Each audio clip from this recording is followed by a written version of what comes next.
Nothing like we're about to get with the weather that we have on the way. Probably a little bit better than that in Dallas, Texas. I'm guessing that's where Janice Spooner is as she speaks with us this morning. Janice, you actually told me the name of the town. It sounds lovely. What's it called? It is South Lake, Texas. South Lake, Texas. I'm Yes. assuming there's a body of water involved there. It is close.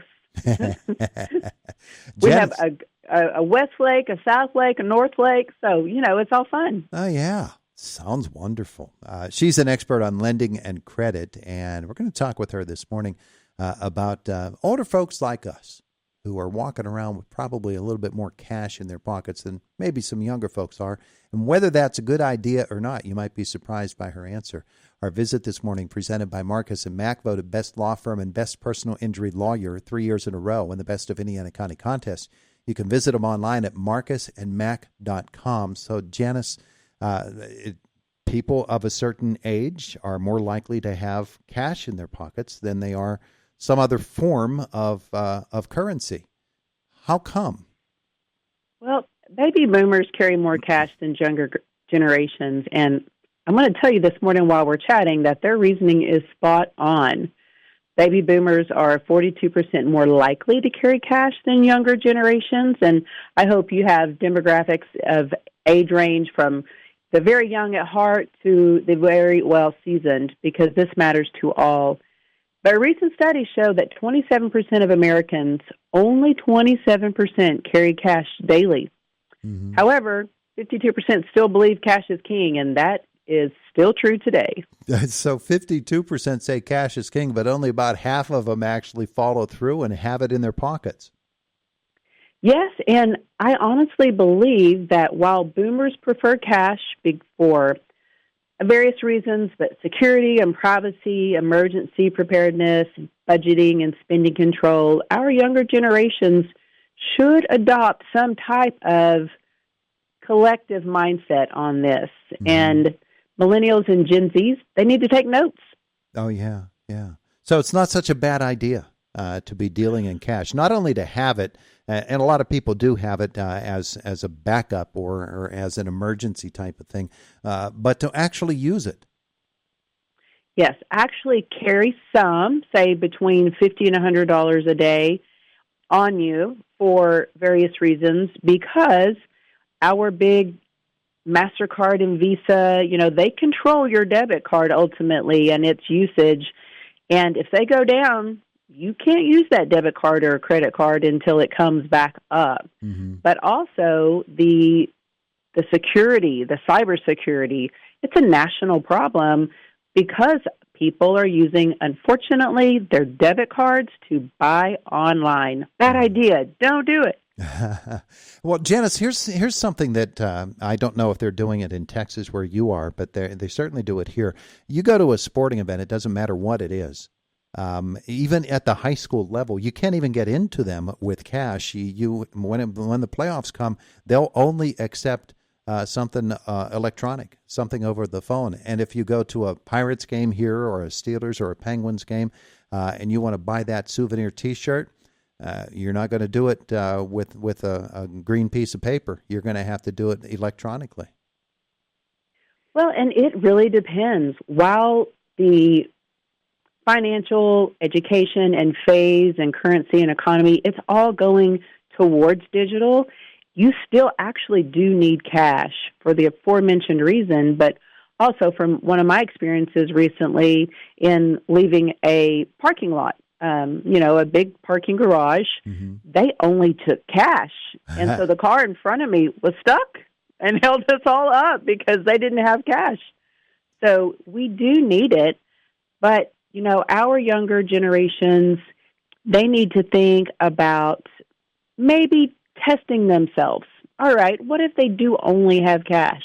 Having the envelope budgeting systems has two benefits to it, mm-hmm. and that is getting an analysis on how their financial spending is going, but also for those who have to make every penny count, they have these different envelopes for transportation or entertainment or groceries that they can really get an mindset of how am I spending my money and increase their financial literacy. That's interesting you put it that way, because with the envelopes, you do have a chance to actually physically see how your budgeting is going. And you look in that envelope, and if there's nothing left in it, then you're talking deficit spending, aren't you? Yes. And they need to wait. And, it curbs that spending that just got to have it right now. It curbs that, but it sets their mind to understand how well they're doing in their budgeting. Are they budgeting? We need to get better at that as a whole. Yeah. You made another good point, and that was that when you leave the house in the morning, you don't know what it is that you're going to encounter in terms of, if am I going to go to a place where they only want something electronic? Am I going to go to a place where they only want a card? Am I going to go to a place where the only form of currency they accept is cash?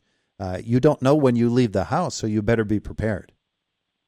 Better be prepared. And it is such a great habit to get into, to be mindful of that. And, increase your savings, increase that emergency funding. That's why people are getting in debt, because they are using the card and they don't have that emergency set up. But with budgeting and like we were talking about here, these different techniques, put your money in a local bank that's FDIC insured like Great Plains Bank to protect that and earn a high yield on it. High is relative, so let's keep that in perspective. Yeah, absolutely. Of course, you're with Great Plains Bank in South Lake, Texas. Here in Indiana County, Pennsylvania, we have some great regional banks that are headquartered right here, including the one next door to us, S&T Bank. And that local feel is really comforting, isn't it? Absolutely. People need to know their banker. Absolutely, because that's where it matters. You can go in, talk to someone, have that local bank, hometown bank, to really get financial literacy, help, understand, ask questions, become more informed. Yeah, it's really interesting because within this 2-block radius here, we have 3 bank headquarters. We've got S&T, we've got First Commonwealth Bank, which is the title sponsor of this program, as a matter of fact, and we've got InFirst Bank that I'm looking at out my window here in Indiana. And those are people that are, they're your friends, they're your neighbors, they're living in the same community you are, they know the same issues that you know, and all of these banks, all of the local banks, I think, have an idea of the way that life is lived in the community in which they're located.